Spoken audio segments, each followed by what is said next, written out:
Imagine કરો કે રાતના 11 વાગ્યા છે અને તમે બધા જ કોઈ બીજા દેશમાં એક એવી જગ્યાએ છો કે ત્યાં તમારી આગળ નદી દેખાઈ રહી છે, બ્રિજ નથી, અને તમે તમારા ફ્રેન્ડ સાથે 2 મોટર બાઇક ઉપર છો અને એ નદી તમારે પાર કરવાની છે.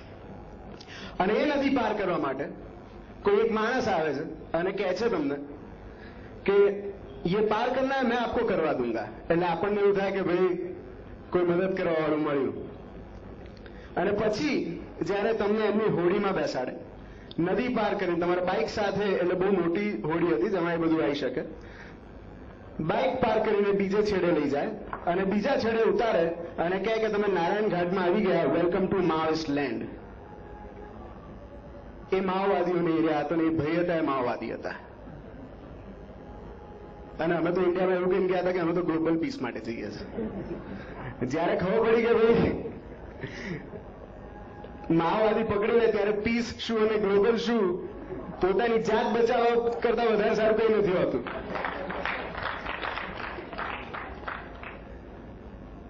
માઓવાદી પકડીને લઈ ગયા, એમના કેમ્પમાં લઈ ગયા અને અમે પૂછ્યું કે ભાઈ શું કામ પકડીને લઈ ગયા? તમે કીધું કે તમારી જે નંબર પ્લેટ છે એ ઇન્ડિયન નંબર પ્લેટ છે. અને અમે જે દિવસે એન્ટર થયેલા નેપાળમાં, એના બીજા જ દિવસે માઓઇસ્ટોએ અનાઉન્સ કરેલું કે ભાઈ ઇન્ડિયન નંબર પ્લેટ્સ વાળા વ્હીકલ્સ બેન આ દેશમાં. એટલા માટે કેમ કે ઇન્ડિયન્સ લોકો નેપાળમાં જઈને ધંધો કરી આવે છે. અત્યાર સુધી ગુજરાતીઓ ફેમસ હતા, નેપાળમાં હવે ઇન્ડિયન્સ બી ફેમસ છે. એટલે એમણે ઇન્ડિયન વ્હીકલ્સ બધા જ બેન કરી દીધેલા. અને અમે તો છાપા બાપા વાંચ્યા વગર સીધા ઘૂસી ગયેલા અને પકડીને લઈ ગયા. 1.5-2 કલાક સુધી ખબર જ ના પડી કે શું કરું શું ના કરું, વાત કરવી કે ના કરવી. એમને હિન્દીમાં સમજાવો, ઇંગ્લિશમાં સમજાવો, એમની પોતાની ભાષામાં સમજાવો કે આપણી ગુજરાતી સ્ટાઇલમાં સમજાવો, ખબર જ ના પડે. 3 કલાક પછી ખબર પડી કે ભાઈ ઇન્ડિયન વ્હીકલ્સ શું કામ એમણે બેન કર્યા છે. કેમ કે આપણે એગ્રીકલ્ચર ફૂડ્સ અહીંયાથી લઈને ત્યાં લઈ જઈએ છીએ, ત્યાં જઈને વેચીએ છીએ, પછી પાછા અહીંયા આવીએ છીએ. એટલે મને થયું કે ભાઈ અમે એગ્રીકલ્ચર વાળા માણસો તો નથી. અમે એમને એવું કહીશું કે અમે ગ્લોબલ પીસ માટે આજે તો ત્યારે ને ત્યારે AK-47 લઈને ઉપાડ દેશે. એટલે એવું બધું ડાપણ કર્યા વગર સીધું એવું કહી નાખીએ કે ભાઈ અમે તો ટુરિસ્ટ છીએ ને ફરવા આવ્યા છે, ખાલી 22 વર્ષના છોકરાઓ છીએ. 25 ના પણ નાના કહીએ તો એમને થોડી દયા આવે. એટલે આટલું ચોખ્ખું જઈને કહી કીધું. એના લગભગ 18 કલાક પછી અમને એમણે છોડ્યા. હવે તમને બધાને થતું હશે કે આ નેપાળ કેવી રીતે પહોંચી ગયા, અને ત્યાં સ્ટોરી શરૂ થાય છે. 12th August international youth day, બોમ્બેથી હું અને મારો મિત્ર નિતેશ, અમે બંને એવું ડિસાઇડ કર્યું કે ભાઈ અમે મોટર બાઇક લઈને અહીંયાથી England about 13,000 kilometre motor bike પર ફરવા જઈએ. સીધી સાદી રીતે ઇન્ડિયામાં કે અમદાવાદ કે ગુજરાતમાં કોઈને સમજાવ્યું કે મારે ટ્રાવેલ કરવું છે, જે સારી સ્ટોરીઝ છે સ્ટોરીઝ શોધીને લાવી છે અને લોકોને ઇન્સ્પાયર કરવું છે, તો કોઈ એ સમજ્યું ના હોત. એટલે અમારે આને ગ્લોબલ પીસનું નામ આપવું પડ્યું. એટલે અમારે ગવર્મેન્ટમાં જે લોકોને કહેવું પડ્યું કે અમે તો સ્વામી વિવેકાનંદનો મેસેજ પહોંચાડવા જઈ રહ્યા છે, એટલે અમને મદદ કરો. એટલે અમારે લોકોને એવું સમજાવવું પડ્યું કે અમે યુથ એમ્પાવરમેન્ટ કરવાની છે, ગ્લોબલ પીસ કરવાની છે, જ્યાં જ્યાં જઈને યુથ એક્સચેન્જ કરીશું અને એટલા મોટા કામ કરીશું. એટલે તમે અમને આટલું નાનું કામ કરવા માટે મદદ કરી આપો કે અમારે ખાલી ફક્ત અહીંયાથી ઇંગ્લેન્ડ 13,000 કિલોમીટર મોટર બાઇક પર જવું છે. નાની સારી સ્ટોરીઝ જે લોકો સોશિયલ વર્ક કરતા હોય એ બધું શોધીને પાછા આવું છે ને અહીંયાના ઇન્ડિયાના લોકોને બતાવવું છે.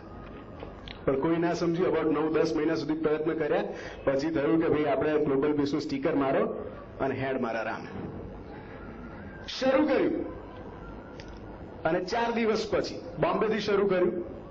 4 દિવસ પછી એક એવી જગ્યાએ ગયો કે જ્યાં લાઈફનો સૌથી પહેલો બ્લિસફુલ એક્સપિરિયન્સ થયો.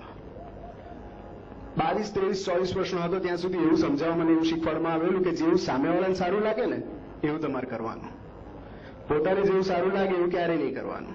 એટલે 24 વર્ષ સુધી ડેલ કાર્નેગીની how to win friends and influence people નામની ચોપડી ગોખી મારેલી.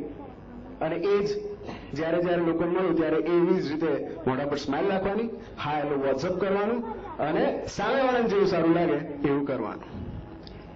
અને 25 વર્ષનો થયો, બાઇક લઈને નીકળ્યો અને સૌથી પહેલા એક જગ્યાએ મને લાગ્યું કે બોસ આ બધું જ ખોટું છે. એ હતી અજમેરની ખ્વાજા ચિશ્તીની દરગાહ. ખ્વાજા ચિશ્તી એક એવા માણસ હતા કે જે મોહમ્મદ પૈગંબરે ઇન્ડિયા મોકલેલા ઇસ્લામ ધર્મનો પ્રચાર કરવા માટે. અને ઇસ્લામ ધર્મ એટલે એ કે ભાઈ લવ ટુવર્ડ્સ ઓલ. એ મેસેજ લઈને એ દરગાહ બધા જ લોકો માટે ઓપન હોય છે. અને ત્યાં મળેલા એક માણસે મારા જીવનમાં એટલું અદભુત ચેન્જ લાવ્યા છે કે આજે 95 દિવસ હું ટ્રાવેલ કર્યો. 95 દિવસ સુધી રોજ રાત્રે સૂતી વખતે મને ખાલી એ દરગાહના માણસો જ યાદ આવતા હતા. અજમેર દરગાહમાં 2 દિવસ વિતાવ્યા પછી જે ઇનર ચેન્જ આવ્યો એ ચેન્જ લઈને અમે આગળ વધ્યા. અમે વાઘા બોર્ડર પર ગયા અને એ બોર્ડર પર મને સાચી રિયલાઇઝ થયું કે ભાઈ first time India Pakistan match જોઈ ત્યારે લાગે કે ભાઈ આપણે ઇન્ડિયન્સ છીએ. જ્યારે કારગિલ વોર થાય કે જ્યારે અહીંયા થોડા ઘણા તોફાનો થાય ત્યારે આપણને આપણી એ ઇન્ડિયનિઝમની ભાવના પેલી થઈ જાય. પણ જ્યારે તમે વાઘા બોર્ડર પર જઈને રોજ સાંજે ત્યાં અબાઉટ 30,000-40,000 લોકો એ જ અવાજ અને એ જ શક્તિથી જ્યારે એ ઇન્ડિયા અને પાકિસ્તાન વચ્ચેનો સંબંધ સેલિબ્રેટ કરી રહ્યા હોય ને ત્યારે તમને ફીલ થાય કે બોસ આપણે એક એવા દેશમાંથી આવી રહ્યા છે કે જે દેશને લીધે આપણું આજે વજૂદ છે. વાઘા બોર્ડર પર ગયા, ત્યાં બધું જ જોયું અને બીજા દિવસે અમે ટ્રેડ ગેટથી ઇન્ડિયામાંથી પાકિસ્તાનમાં એન્ટર થવાના હતા. પાકિસ્તાનમાં એન્ટર બી થઈ ગયા. એન્ટર થયા, નોમાન શેખ નામના ત્યાંના રેલવે મિનિસ્ટર છે, એમણે અમને હોસ્ટ કરેલા. જેવા એન્ટર થયા અને આગલા જ દિવસે ઇનોસન્સ ઓફ મુસ્લિમ્સ નામનું એક મૂવી આવેલું યુટ્યુબ પર. કેટલા લોકોને યાદ છે? એ મૂવી અમેરિકા વાળા બનાવેલું, પાકિસ્તાન આખું આગમાં ફેંકાઈ ગયેલું. 3 દિવસ 4 દિવસ સુધી અમે પાકિસ્તાનમાં રોકાઈ રહ્યા. કોઈ અમને બહાર ના નીકળવા દીધા. અમે ક્યાં જઈ નતા શકતા. એટલે અમને થયું કે બોસ હવે કરીએ શું? અને પછી અમે બેક ટુ ધ બેઝિક્સ આવ્યા. અમે જેમના ફોટા મારી વેબસાઇટ પર ચોંટાડેલા કે ભાઈ લોકોને સારું લાગે એટલા માટે કે ભાઈ ગાંધીજીનો ફોટો હતો, સરદાર પટેલનો ફોટો હતો, મધર ટેરેસાનો ફોટો હતો, એ બધાના ફોટોસ લગાડેલા. એટલે એવું લાગે કે કોઈ મોટું કોઈ યુનિક કામ કરી રહ્યા છીએ. થયું કે ભાઈ આટલા બધા લોકોને ફોટો લગાડ્યા છે, એમાંથી કયો માણસ જીવતો છે જે અમને સાચી સલાહ આપી શકે?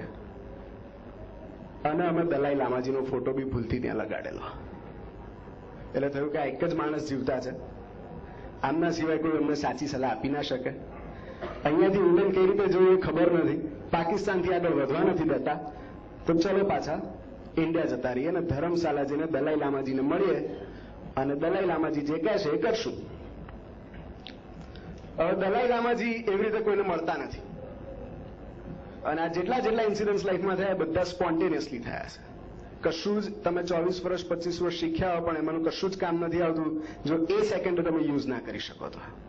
ધર્મશાલા પહોંચ્યા, મેકલોડગંજ ગયા. મેકલોડગંજમાં એમનું 3 દિવસનું ટીચિંગ ચાલતું હતું. ઓલ ઓવર વર્લ્ડમાંથી, સ્પેનથી, રશિયાથી, અમેરિકાથી, ઓસ્ટ્રેલિયાથી, ઇંગ્લેન્ડથી લોકો આવેલા એમનું ટીચિંગ સાંભળવા અને શીખવા માટે. અબાઉટ 3000 લોકો એમના મેકલોડગંજના ટેમ્પલમાં હતા. અને મને થયું કે બોસ આ તો પોસિબલ જ નથી, હિઝ હોલીનેસને કઈ રીતે મળશું? પહેલો દિવસ ગયો, બધું નોટિસ કર્યું. બીજા દિવસ સવાર પડીને અમે 9:30 ઉઠીને જતા રહ્યા ટીચિંગ્સમાં અને જોયું કે જેવા દલાઈ લામાજી એન્ટર થાય છે એવા 3000 લોકો દલાઈ લામાજીની સામે જોયા વગર નીચે નમીને આવી રીતે બેઠા હોય છે. એટલે જ્યારે દલાઈ લામાજી ત્યાંથી પસાર થાય ત્યારે દલાઈ લામાજીને એવું જ હતું કે ત્યાં 3000 લોકો છે જે લોકો મારા બ્લેસિંગ્સ માટે નમીને બેઠા હશે. એટલે એમણે ક્યારે એવું સ્વપ્ન નહોતું વિચાર્યું કે એક માણસ ઉભો રહી શકે કદાચ. અને મને થયું કે દલાઈ લામાજીની એક એવી સ્ટ્રેન્થ શું છે કે જે હંમેશા એમની જોડે હોય છે, એ હતી એમની સ્માઇલ. બીટે ટીચિંગ આપતા હોય, બીટે આશીર્વાદ આપતા હોય, બીટે કશું બોલતા હોય કે કશું ના બોલતા હોય, પણ એમના મોઢા પર ઓલવેઝ એ સ્માઇલ હોય છે. એટલે મને થયું કે એ તો ગાંડા છે, હંમેશા હસતા રહે છે, હું પણ થોડો ગાંડો થઈને બતાવું, હું બી એમની સામે સ્માઇલ કરું, જોઉં છું એ સ્માઇલ એટ્રેક્ટ કરે છે કે નથી કરી શકતી. અને ઇમેજિન કે 3000 લોકો ત્યાં એમના પગે પડેલા આશીર્વાદ લેતા હતા અને ત્યારે તો સાહેબ 10 મિનિટ થઈ ગઈ. ઇમેજિન કે 3000 લોકો હતા, દલાઈ લામાજી અંદર એન્ટર થતા હતા અને હું એકલો ખાલી સ્માઇલ લઈને એમની સામે ઉભેલો. એટલે એમને થયું કે આ માણસ મારા જેવો થોડો પાગલ લાગે છે. અને એ ચાલતા મારી પાસે આવે ને એમણે કીધું કે તમે શું કરી રહ્યા છો? અને પછી જે હતું એ બધું જ કહી દીધું કે સાહેબ હવે ઇન્ડિયાથી ઇંગ્લેન્ડ ટ્રાવેલ કરવાના હતા, જે લોકો સારું કામ કરતા એમની સ્ટોરીઝ આઈડેન્ટિફાઈ કરવાના હતા. પાકિસ્તાન ગયા, પ્રોબ્લેમ થયો, હવે શું કરીએ શું ખબર નથી પડતી. તો કે ભલા માણસ એ બાજુ ના જઈ શકો તો દુનિયા થોડી પતી જાય છે, ત્યાંથી વિયેતનામ જતા રહો. મને થયું કે આ તો વિચાર્યું જ નતું.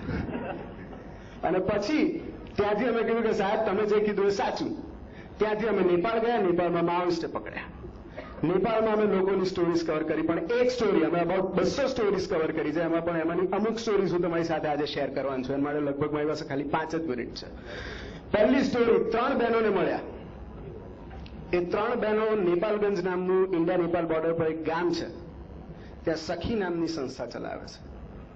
અને એ સખી નામની સંસ્થા થ્રુ એમણે અત્યાર સુધીમાં 25,000 બહેનોને બચાઈ છે. શેનાથી બચાઈ છે? આ 25,000 બહેનો એવી બહેનો હતી કે જે 11, 12, 13, 14 વર્ષની ઉંમરે નેપાળથી ઇન્ડિયા હ્યુમન ટ્રાફિકિંગ માટે અને સેક્સના કામો માટે મોકલી દેવામાં આવતી હતી.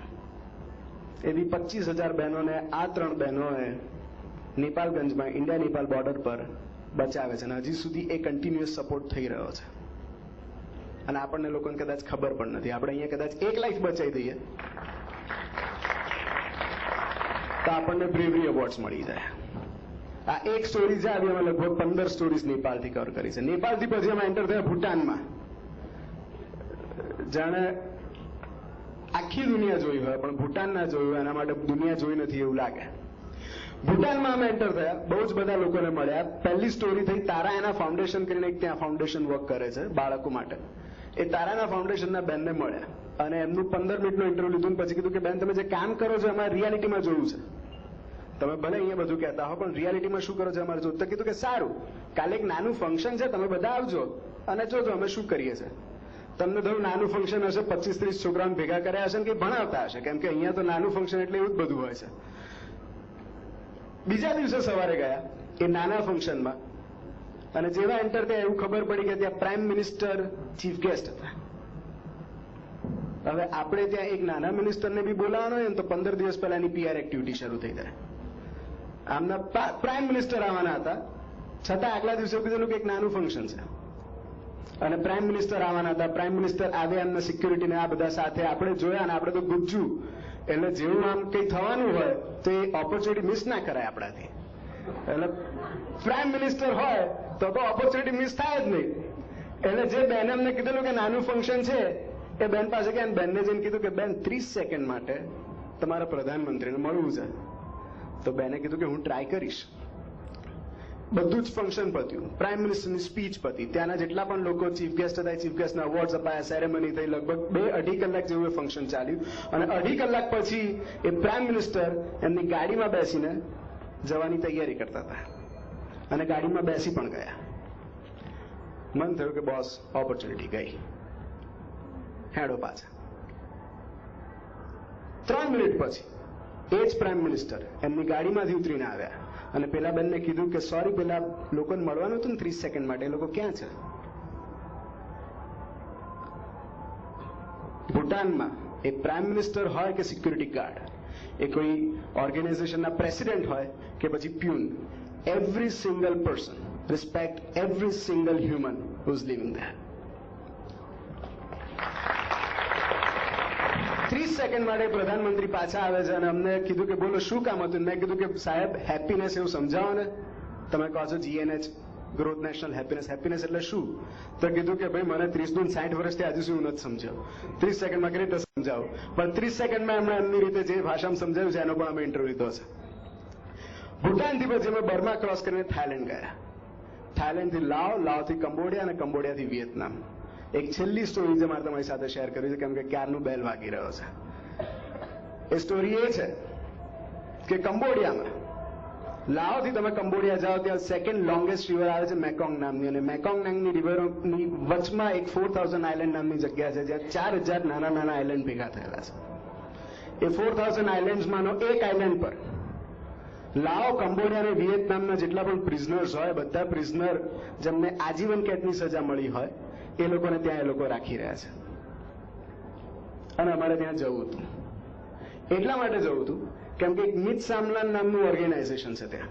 અને એ મિત સામલાન નામનું ઓર્ગેનાઇઝેશન ત્યાં એવું છે કે ભાઈ ધારો કે મેં કોઈ સજા કરી, મને કોઈ સજા થઈ હોય અને મારું 3 મહિના 4 મહિના 6 મહિનાનું કે 1 વર્ષ 1.5 વર્ષ કે લગભગ 14 વર્ષ સુધીનું કોઈ બાળક હોય તો એ બાળકે પણ મારી સાથે પ્રિઝનમાં રહેવું પડે, એવો ત્યાંનો કાયદો છે.